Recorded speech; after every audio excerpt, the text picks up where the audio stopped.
Five S பற்றி நிறைய content இன்டர்நெட்டில் இருக்குது. பட் இருந்தால் கூட தமிழ் ஆடியன்ஸ்க்கு புரிகிற மாதிரி ஃபைவர்ஸை ரொம்ப சிம்பிளாக எக்ஸ்பிளைன் பண்ணுறதுக்காக தான் இந்த பர்டிகுலர் வீடியோ. ஃபைவர்ஸ்னால் என்ன, அதை எப்படி நம்ம செயல்படுத்துறது அப்படின்றது இந்த வீடியோவில் நம்ம பார்க்கலாம். ஸோ வாங்க இந்த வீடியோவில் போகலாம்.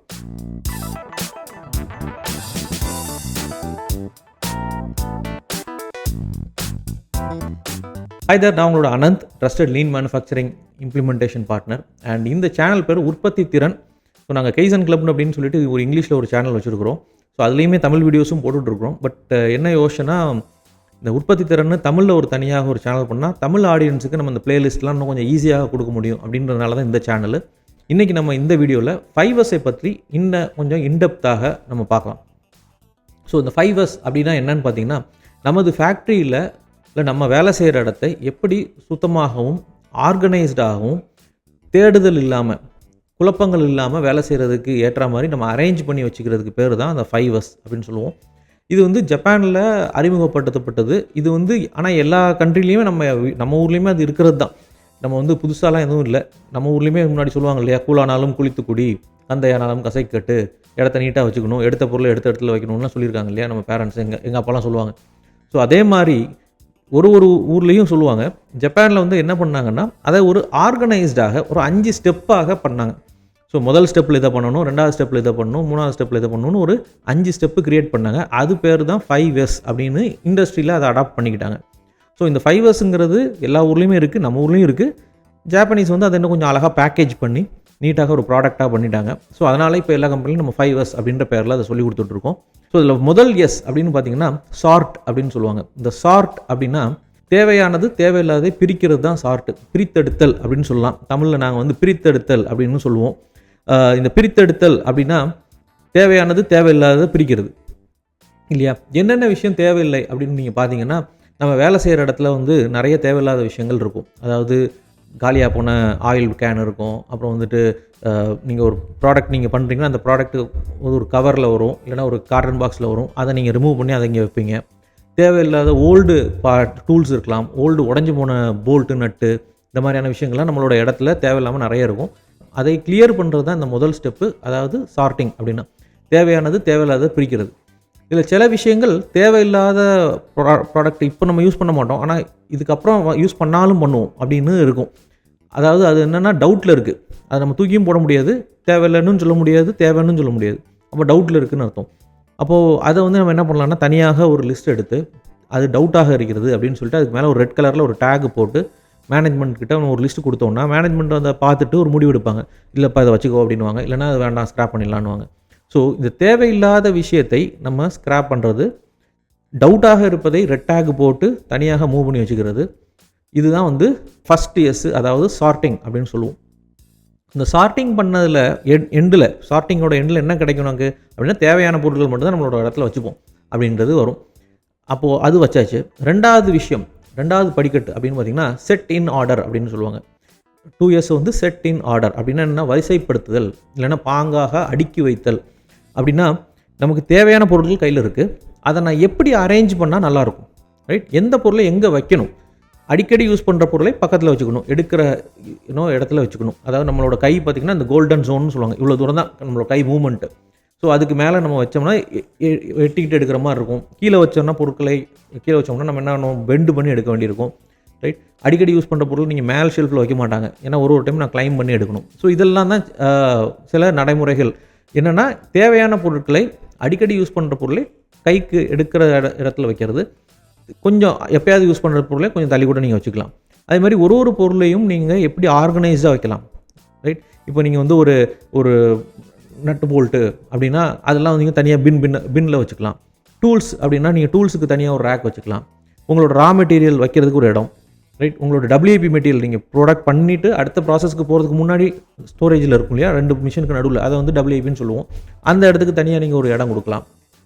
டூல்ஸு, கைட்ஸு, அப்புறம் வந்து ஜிக்கு, ஃபிக்சரு, ஒன்றுத்துக்கும் ஒரு இடம் நீங்கள் அரேஞ்ச் பண்ணிட்டீங்கன்னா அந்த இடத்துல நம்ம அதை ஈஸியாக வைக்க முடியும். ஸோ ஒரு பொருளுக்கும் ஒரு இடம், அந்த இடத்தில் அப்பொருள் அப்படிங்கிறது தான் நம்மளோட செகண்ட் எஸ் அப்படின்னு சொல்லுவோம், செட் இன் ஆர்டர். இது வந்து செகண்ட் எஸ்.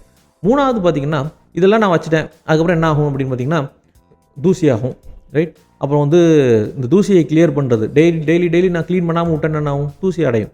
அப்போ இந்த க்ளீனிங் அப்புறம் இடத்தை சுத்தமாக பளபளப்பாக வைத்துக்கொள்வது தான் தேர்ட் இயர்ஸான ஷைன். இந்த ஷைன் எப்படி பண்ணணும் அப்படின்னு பார்த்தீங்கன்னா, அந்த கம்பெனியில் இருக்கிற எல்லாரும் இதை பார்ட்டிசிபேட் பண்ணணும். இந்த க்ளீனிங் ஆக்டிவிட்டி வந்து நிறைய இடத்துல என்ன சொல்லுவாங்கன்னா, ஹவுஸ் கீப்பிங் ஆட்கள் தான் பண்ணணும், நாங்கள் ஏன் பண்ணணும், நாங்கள் மிஷின் ஆப்ரேட்டர், நாங்கள் மிஷின் மட்டும் தான் வேலை செய்வோம், க்ளீனிங் பண்ண மாட்டோம். அப்படி இல்லை. ஒருத்தரும் அவங்கவுங்க வேலை செய்கிற இடத்துல வரக்கூடிய விஷயங்களை க்ளீன் பண்ண வேண்டியது அவங்களோட வேலை தான். ஹவுஸ் கீப்பிங் வந்து காமன் இடத்துல க்ளீன் பண்ணுவாங்க, வராண்டாஸு, அப்புறம் டாய்லெட்ஸு, கான்ஃபரன்ஸ் ரூமு, இந்த மாதிரி காமன் ஏரியாஸ்லாம் வந்து க்ளீன் பண்ணுறது நீங்கள் ஹவுஸ் கீப்பிங் வச்சுக்கோங்க. நீங்கள் வேலை செய்கிற இடத்தை க்ளீன் பண்ண சுத்தமாக வச்சுக்கொள்வது உங்களோட வேலை தான். அப்படின்றது இந்த தேர்ட் இயர்ஸில் உள்ள முக்கியமான விஷயம். ஒன்று, இந்த க்ளீனிங் வந்து நமக்கு சில செக்லிஸ்ட் பண்ணுவோம். அப்புறம் வந்து மிஷின் இருந்ததுன்னா மிஷினில் வந்துட்டு டெய்லி க்ளீன் பண்ணுறது அட்டானமஸ் மெயின்டெனன்ஸ் அப்படின்னு சொல்லுவோம். அதாவது அந்த ஆப்ரேட்டரே சின்ன சின்ன க்ளீனிங் விஷயங்கள், சின்ன சின்ன மெயின்டெனன்ஸ் விஷயங்கள்லாம் அவங்களே பண்ணிக்க முடியும். ஒரு க்ரீஸ் வைக்கிறது, ஆயில் வைக்கிறது, எதாவது லீக் இருந்ததுன்னா அதை இமீடியட்டாக அரெஸ்ட் பண்ணுறது, அந்த மாதிரியான விஷயங்கள். மேஜர் ரிப்பேர் இருக்குது, மேஜராக ஒரு ஸ்பேர் மாற்றணும் அப்படின்னா நீங்கள் மெயின்டெனன்ஸை கண்டிப்பாக கூப்பிட்டுக்கலாம். இந்த சின்ன சின்ன விஷயங்களை ஆப்ரேட்டரே பண்ணிக்குவாங்க இல்லையா, அதுக்கு பேர் தான் அட்டானமஸ் மெயின்டெனன்ஸ்னு சொல்லுவோம். அதாவது சுயமாக நம்மளே மெயின்டெனன்ஸ் பண்ணிக்கிறது. அப்போது அந்த அட்டானமஸ் மெயின்டெனன்ஸுங்கிறது ரொம்ப முக்கியமான விஷயம். அதே மாதிரி ஒரு மிஷின்லேருந்து லீக் ஆகுது, ஆயில் லீக்கு, இல்லை ஏர் லீக்கு, ஸ்டீம் லீக் இருக்குது, ரைட், கூலண்ட் லீக் இருக்குது, இந்த மாதிரி நிறைய லீக்கேஜஸ் ஆக ஆரம்பிக்கும். அப்போது என்னென்னா இந்த தேர்ட் இயர்ஸில் அதை நம்ம பெர்மனண்ட்டாக ஒரு சொல்யூஷன் கண்டுபிடிச்சி அதை சால்வ் பண்ணுறது தான் தேர்ட் இயர்ஸ் ஸ்டேஜ்.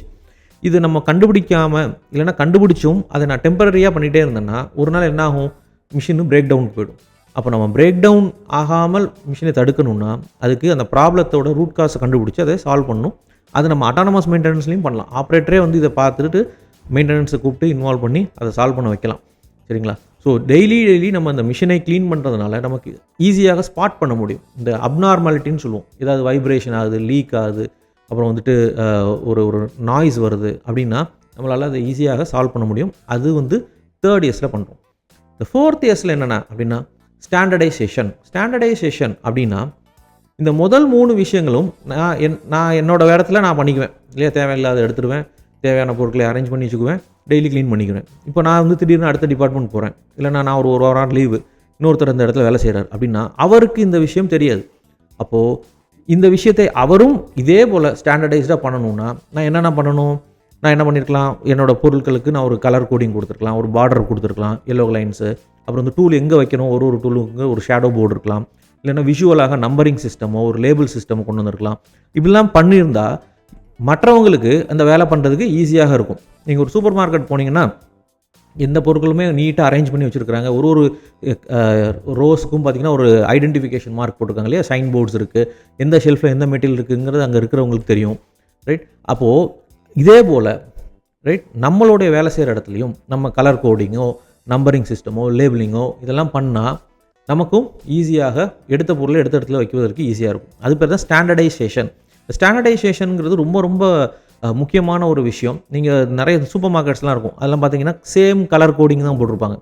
இப்போ நீங்கள் சென்னை எடுத்துக்கிட்டிங்கன்னா இப்போ சந்தோஷ் சூப்பர் மார்க்கெட் இருக்குது, நான் just giving an example. Reliance super market இருக்குது, நிறைய பிராண்டட் பிக் சூப்பர் மார்க்கெட்ஸ் நீங்கள் போய் பார்த்தீங்கன்னா மல்டிபிள் பிரான்ச்சஸ் இருந்ததுன்னா எல்லா பிரான்ச்லேயுமே அவங்க யூஸ் பண்ணுற கலர்ஸ் எல்லாம் சேமாக தான் இருக்கும். அந்த பிராண்டுக்குன்னு ஒரு கலர். இப்போ நீங்கள் மெக்டொனால்ட்ஸ் எடுங்க, KFC எடுங்க, அவங்களோட ஸ்டோர்ஸ் எல்லாமே பார்த்திங்கன்னா ஸ்டாண்டர்டைஸ்டாக இருக்கும்பாங்க. அப்படின்னா என்ன, எந்த ஸ்டோருக்கு போனாலும் ஒரே மாதிரி தான் இருக்கும். லே அவுட்டு, நீங்கள் உட்கார இடம், டேபிள்ஸு, கலரு, அந்த மெனு கார்டோட டிசைன்ஸ் எல்லாமே.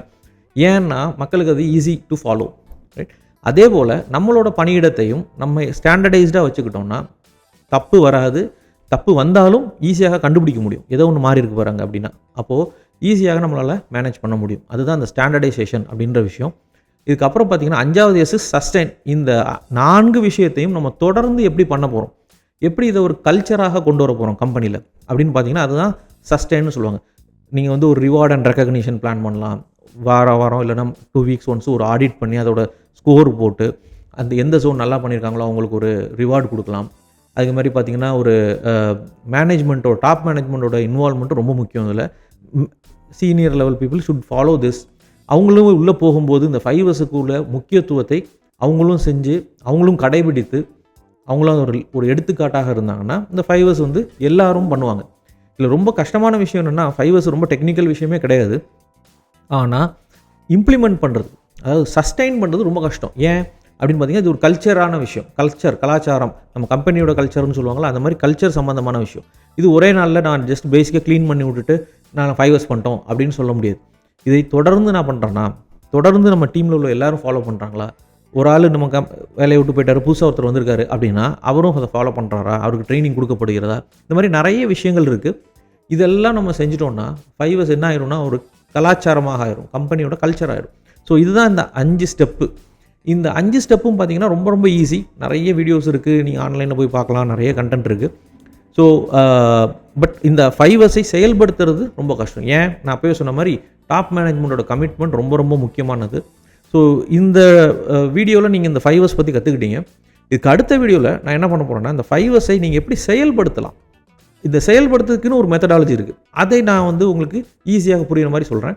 இந்த வீடியோ உங்களுக்கு கண்டிப்பாக பிடிச்சிருக்குன்னு நினைக்கிறேன். இந்த சேனலுக்கு நீங்கள் சப்ஸ்கிரைப் பண்ணிக்கங்க. பெல் ஐக்கானை கிளிக் பண்ணிங்கன்னா whenever we post a video you will get a notification. அதனால் பெல் ஐக்கானை நீங்கள் கிளிக் பண்ணிக்கலாம். உங்களுக்கு லீன் பற்றி இன்னும் தெரியணும், 5 hours பற்றி தெரியணும் அப்படின்னா நீங்கள் எங்களோட ஃப்ரீ இண்டக்ஷன் ப்ரோக்ராம் பண்டில் அதை நீங்கள் வந்து செக் அவுட் பண்ணி பாருங்கள். அதில் வந்து பார்த்திங்கன்னா 2 கோர்ஸ் இருக்குது. லீன் சாம்பியன் கோர்ஸ்னு ஒன்று இருக்குது, மேனுஃபேக்சரிங் லீடர்ஷிப் ப்ரோக்ராம்னு ஒன்று இருக்குது. இந்த ரெண்டுமே ஃப்ரீ கோர்சஸ் இப்போதைக்கு. ஸோ இதை நீங்கள் பண்ணிங்கன்னா உங்களுக்கு ஒரு ஷாப் ஃப்ளோரில் என்னென்ன விஷயங்கள் பண்ணணும் அப்படின்றது ரொம்ப ஈஸியாக புரிகிற மாதிரி இருக்கும் வித் சர்டிஃபிகேஷன். ஸோ அதை ட்ரை பண்ணி பாருங்கள். தேங்க்யூ வெரி மச் ஃபார் வாட்சிங். உங்களை அடுத்த வீடியோவில் சந்திக்கிறேன். நன்றி, பை பை.